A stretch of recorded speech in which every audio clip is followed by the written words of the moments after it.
Hey, what it do, y'all? It's your boy E2 Blue coming back at you again, man. It's game day. It's Sunday.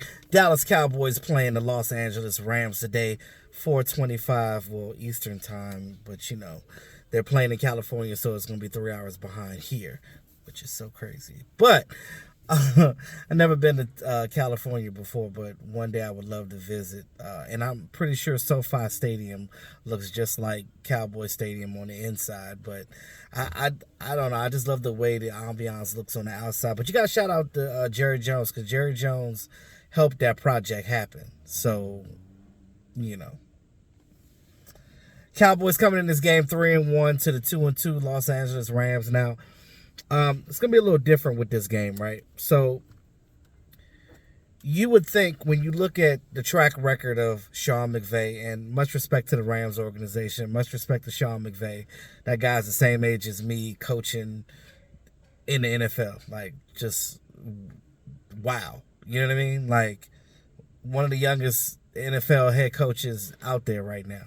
So shout out to him, man. Like, all the things that he's done, helping Jared Goff at the time, and now trading for Matt Stafford and winning the Super Bowl with Matt Stafford. And, some may think that they're going through a Super Bowl hangover because they haven't started their season as well as people may have thought they would have. But I look at it like this: the Rams are the Rams, right? They're still a good team. They got that dominant force on defense with your boy Aaron Donald in the middle. They got Jalen Ramsey at corner, and now they got Bobby Wagner at linebacker. So they got a trio. They got a three-headed monster over there. Now, I think if you go pound for pound for our defense to theirs, I would go with our defense all the way right now, because we're playing lights out and we got more depth on our defense. It's just the offense that we have. Dak Prescott's not playing. Although Cooper Rush is playing well, the offense is not going to move. Okay, so look at it like this. Not taking anything away from Cooper Rush. Cooper Rush is a backup for a reason, right?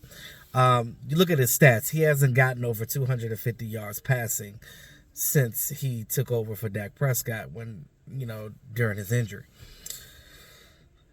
Dak Prescott's gonna get you more yardage. So, like, if we were to go in a game and have to go win in a shootout, Cooper Rush is not the guy that I would have going out there to do that. Now, is he a bus driver? Is he a guy that helps the team now with how the defense is playing? Oh, yeah. Long as we have a team with a good defense, I trust Cooper Rush.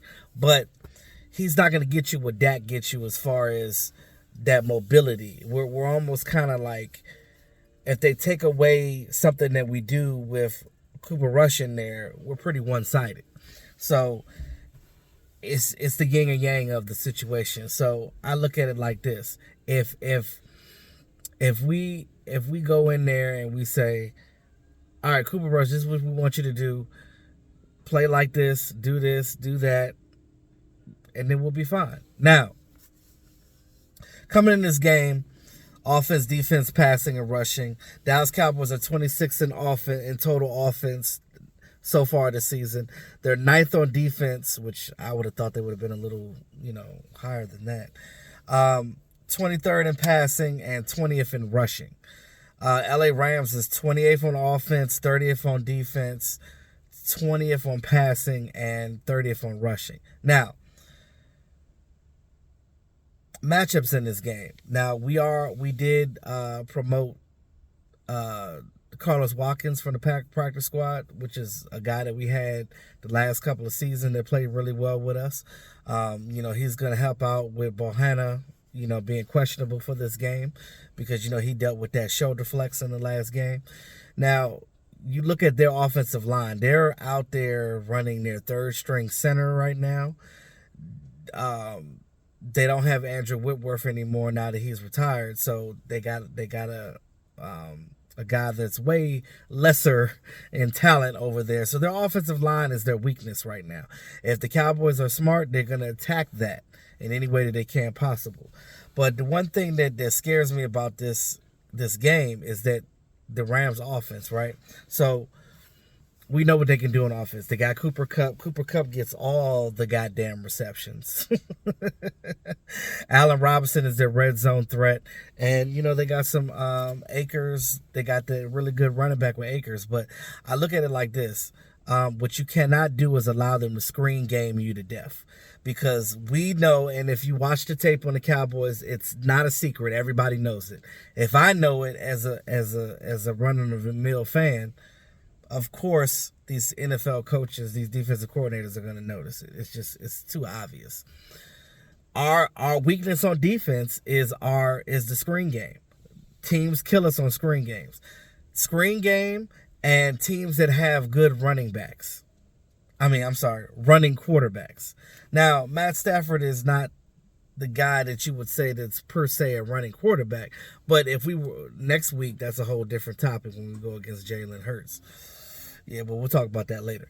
But Matt Stafford is pretty much a stable. He's going to stand in that pocket and he's going to throw that ball. But you got to collapse that pocket. What we're going to have to do on defense to beat the Rams, we got to apply a lot of pressure on him. We have to run him into mistakes. So Matt Stafford is a gunslinger, right? He trusts his arm more than anybody else in this world. Matt Stafford will give you a gift. He will. If you frustrate him and get him to a point where he's got too much pressure, he is going to make mistakes. He's going to make errant throws, and it's going to make for interceptions for our defense. That's what we need to do, and we have to watch two things that they do on offense. Not only the screen game on third and whatever, because this is the thing. We'll get these teams on first and second down. They'll get 3rd and 12, 3rd and 16, 3rd and 18, but they'll convert it because they'll run a screen on us for long yardage, and then they'll get that first down. We have to eliminate that. We have to fix that. We have to stop allowing them to do that. Another thing is, too, getting the ball out quick.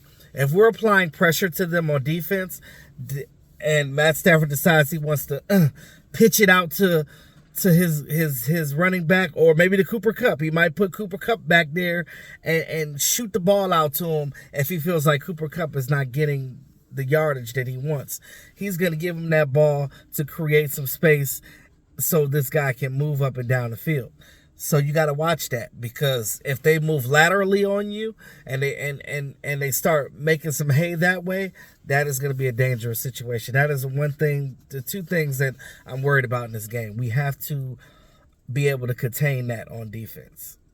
Now, on the offensive side of the ball, with Cooper Rush in the game, we're probably not going to score more than 25 points or whatever, because we haven't done that this year.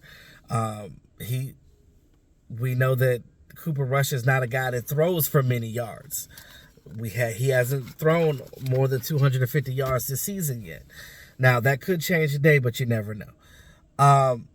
We have to get our tight ends into the game. I noticed that with Cooper Rush, he doesn't utilize Dalton Schultz. And I know Dalton Schultz had got hurt or whatever right after he fumbled that one catch. But we have to get Dalton Schultz in the game. You remember when Dak Prescott was out there, how great Dalton Schultz was playing and stuff like that? Rush has to start passing the ball to these tight ends. Because when you're in a jam, those tight ends are supposed to be there to help out, to get you 6 to 8 yards here and there, because we know that 3rd and 3 is way better than 3rd and 15. Remember that. We got to utilize the ground game. Run the ball on these guys. Bounce it to the outside. Teams are running screen on us. Why don't we do any screens? Kellen Moore, open your fucking playbook up. Run some screens and some wheel routes. When that one long drive and that one long run that Ezekiel Elliott had in week 2, and then he scored a touchdown, that was on a wheel route. We need to do more of those things. Utilize both Ezekiel Elliott and Tony Pollard, not necessarily at the same time, but interchangeably. Get Kavate Turpin in this game. You have a speedster at wide receiver. Get him out there. Get him moving. Throw a pitch out to him. Throw the ball out in the flat to him. Get him in motion. Even if he's out there and they're like, oh, they're going to give the ball to Kavontae Turpin. The way that you counteract that is you fake it to him 2 or 3 times in a game and give it to somebody else like the running back or the CeeDee Lamb or somebody that a wide receiver that's close by. That way they'll bite on that, because what you want is the linebackers that's crashing in. You want the linebackers to lose focus for a minute, because the linebackers are watching the quarterback and where the quarterback is going, and where that ball is going, they're going to lead that way. And to trick them, you're going to have to fake it. You're going to have to fake it to him and then give it to him when they don't least expect it. And that's how you gain a bunch of yardage. So get on offense, get Kavontae Turpin in the game on offense, get him some leverage there, and utilize your tight ends. That's what we're gonna have to do on offense to win this game. We have to. We gotta do better at the running game. We gotta stop running straight up the gut. We have to come out on the outside sometimes, because if we run laterally on them, we could definitely get some leverage on them as well. So because they're going to try to do that to us. So let's be smart and do these things. If we do these things, we'll definitely win the game. I guarantee you that. Jalen Ramsey more than likely is probably going to roam around on our wide receivers, whether it's on CeeDee Lamb or Michael Gallup. That's what he normally does. But again, I think that our wide receivers are better than what Jalen Ramsey could cover. So, and he's a chance guy. He's going to take some chances. So, you fool him and you got it. Because I think Jacksonville was who did they play when he got, I forgot. I got to go back and look at the game. But yeah, you do those things. Those are the keys to victory right there. That's all I can tell you. But hopefully we have a great game today. I will say score prediction. I'm going to say Cowboys 24, Rams 17. Let's get them out of there. Oh, and another thing too, we had to get a new long snapper. I don't know if you guys realize this. We had to get a new long snapper because Jake McQuaid tore his tricep trying to tackle somebody in the game, and so we got a guy named Overton now. He's the same age as me, 37 years old, long snapper, whatever. They had him in practice all week practicing with Brett Maher. But if you see a kick that Brett Maher misses, it's probably because the snap wasn't right. Remember that. So hopefully that this guy snaps good for Brett Maher, so Brett Maher can make these kicks, because these kicks are important. Brett Maher has been money so far this year, and we don't need anything hindering that. So with that being said, man, like, share, subscribe to the channel, man. Shout out to the Rams, but go Cowboys. It's your boy E2 Blue, always keeping it real. See y'all after the game.